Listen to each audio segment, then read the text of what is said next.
Social media પર એક વધુ આંદોલન સામે આવ્યું છે, રિઝર્વેશન હટાવો આંદોલન। એવું લાગે છે કે સોશિયલ મીડિયા હવે આંદોલનનું એક સ્થળ બની ગયું છે, કારણ કે કોકરોચ જનતા પાર્ટીને જેવી રીતના સમર્થન મળ્યું, જેવી રીતના રિઝલ્ટ મળ્યું અને શિક્ષણ મંત્રીએ રાજીનામું આપવું પડ્યું, એ પછી E20 જનતા પાર્ટી ઊભી થઈ અને હવે સોશિયલ મીડિયા પર એક વધુ આંદોલન સામે આવ્યું છે, રિઝર્વેશન હટાવો આંદોલન, RHA એટલે અનામતના વિરોધની અંદર આ એક RHA મૂવમેન્ટ શરૂ થઈ છે અને એનું એક પેજ શરૂ થયું છે જેને 55 લાખથી વધારે ફોલોઅર્સ અત્યારે 2-3 દિવસમાં જ થઈ ગયા છે। તો આના વિશે હું તમારી સાથે વાત કરીશ। મારું નામ રાજેશ શાહ છે અને તમે જોઈ રહ્યા છો ગુજરાતના સૌથી મોટા ડિજિટલ ન્યૂઝ પ્લેટફોર્મ ખબરછે.com। હજુ થોડા મહિના પહેલાં નીટ પેપર લીક પછી કોકરોચ જનતા પાર્ટીનું એક પેજ સોશિયલ મીડિયા પર ખુલ્યું અને એને એટલો જબરજસ્ત પ્રતિસાદ મળ્યો કે જંતર મંતર ઉપર એક મોટું આંદોલન થયું અને હજારોની સંખ્યામાં વિદ્યાર્થીઓ ત્યાં ભેગા થયા અને સરકારે ઝૂકવું પડ્યું અને શિક્ષણ મંત્રી ધર્મેન્દ્ર પ્રધાને રાજીનામું આપવું પડ્યું। એ પછી E20 જનતા પાર્ટી નું એક પેજ ઊભું થયું અને હવે રિઝર્વેશન હટાવો આંદોલન એ RHAના નામથી એક મૂવમેન્ટ સોશિયલ મીડિયા પર શરૂ થઈ અને આ જે આંદોલન છે એ ઇન્સ્ટાગ્રામ આધારિત આંદોલન છે। આ આંદોલન પછી ઇન્સ્ટાગ્રામ ઉપર એટલું બધું ફોલોઅપ વધી ગયું છે કે આંદોલનો પણ હવે ઇન્સ્ટાગ્રામ ઉપર શરૂ થઈ ગયા છે।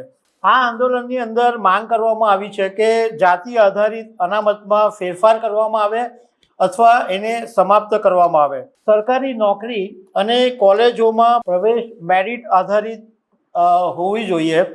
આર્થિક રીતે નબળા લોકોને મદદ મળે પરંતુ જાતિ આધારિત અનામતની સમીક્ષા થવી જોઈએ અને સમાજમાં જાતિનું ઓળખનું જે મહત્ત્વ છે એ ઘટાડવાની વાત આ RHA પેજની અંદર કરવામાં આવી છે। જો કે આનો વિરોધ બી થઈ રહ્યો છે। કેટલાક લોકો આના વિરોધની અંદર એવું કહી રહ્યા છે કે અનામત વ્યવસ્થા રાખવી જરૂરી છે, કારણ કે અનામત વ્યવસ્થા સામાજિક ન્યાય માટે જરૂરી છે અને એને જો દૂર કરવામાં આવશે તો ઐતિહાસિક રીતે જે વંચિત સમુદાય છે એના ઉપર નકારાત્મક અસર પડી શકે છે। હવે જે લોકોએ આ આંદોલન શરૂ કર્યું છે એમનું કહેવું એમ છે કે દર સેકન્ડે 100 ફોલોઅર્સ વધી રહ્યા છે અને ગુજરાતમાં પાટીદાર અનામત આંદોલનમાં જે લોકો જોડાયેલા હતા એવા લાલજી પટેલ અને વરુણ પટેલ પણ આ આંદોલનના સમર્થનની અંદર જોડાયા છે। પાટીદાર અનામત આંદોલન સમિતિના અને ખોડલધામ સાથે સંકળાયેલા દિનેશ બાંભણિયાએ એક પત્ર ગુજરાત સરકારને લખ્યો છે અને એની અંદર સમગ્ર બિન અનામત વર્ગ માટે બનાવેલા નિગમ અને આયોગમાં સરળતા માટે એમણે રજૂઆત કરી છે। એમણે 7 મુદ્દાની રજૂઆત કરી છે। એમાં એક મુદ્દો એ છે કે નિગમ અને આયોગના ચેરમેન અને બોર્ડ ઓફ ડિરેક્ટર્સની તાત્કાલિક નિમણૂક કરવામાં આવે। હાલના તબક્કે 31/5/2026 MDની ટર્મ પૂરી થાય છે તો તાત્કાલિક નવા MDની નિમણૂક કરવામાં આવે। બિન અનામત વર્ગના વિદ્યાર્થીઓને વિદેશ લોન અને લોનમાં આવક મર્યાદા અન્ય વર્ગની મર્યાદા મુજબ સરખી રાખવી જોઈએ। આ બાબતે બાંભણિયાએ એવું કીધું છે કે હમણાં કેટલાક વાલીઓને એવા પ્રોબ્લેમ ઊભા થઈ ગયા છે કે ઓસ્ટ્રેલિયા, કેનેડા જેવા દેશોએ વિદેશ નીતિ બદલી છે। હવે ઓસ્ટ્રેલિયામાં લોન લેવાની જે મર્યાદા છે એ આવકની મર્યાદા 10 લાખની કરી છે અને અહીંયા આગળ જ્યારે બેંકમાં કે કોઈ એમાં લોન લેવા જાય તો આવક મર્યાદા 6 લાખ સુધીની જ બતાવવામાં આવેલી છે। તો એવા સંજોગોની અંદર વિદ્યાર્થીઓને લોન મેળવવાની મુશ્કેલી પડી રહી છે। સહાય લેનાર વિદ્યાર્થીની પાસેથી કોચિંગ સેન્ટરો માટેની લાયકાતમાં GST ફરજિયાત કરવાને બદલે સંસ્થાનું રજિસ્ટ્રેશન અથવા GST નંબરનો વિકલ્પ વિદ્યાર્થીઓને આપવો જોઈએ એવી બાંભણિયાએ માંગ કરી છે।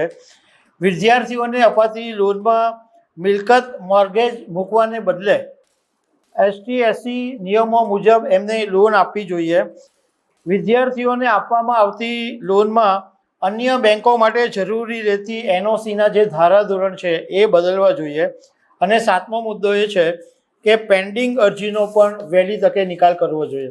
દિનેશ બાંભણિયાએ કીધું કે એમડીની પોસ્ટ માટે અમે જે સરકારને રજૂઆત કરેલી હતી તો એમડીની પોસ્ટ ભરી દેવામાં આવી છે અને જોશી સાહેબની નિમણૂક કરવામાં આવી છે, પણ બાકીની જે માંગો છે એ અમે સરકારને તરત પૂરી કરવા માટે વિનંતી કરી છે. પાટીદાર અનામત આંદોલન સમિતિના એક નેતા અને ભાજપના નેતા અલ્પેશ કથિરિયાનું પણ એક નિવેદન સામે આવ્યું છે. અલ્પેશ કથિરિયાએ એવું કીધું છે કે દેશમાં અનામત નીતિની સમીક્ષા થવી જોઈએ અને સમય અનુસાર એની અંદર યોગ્ય સુધારા લાવવા પણ અત્યંત જરૂરી છે. અનામતનો લાભ માત્ર આર્થિક અને સામાજિક રીતે જે જરૂરિયાતમંદ લોકો છે એને જ મળવો જોઈએ એવું અલ્પેશ કથિરિયાએ કીધું છે. તો દર્શક મિત્રો, આવા અનેક અપડેટ સાથે મળતા રહીશું. આભાર.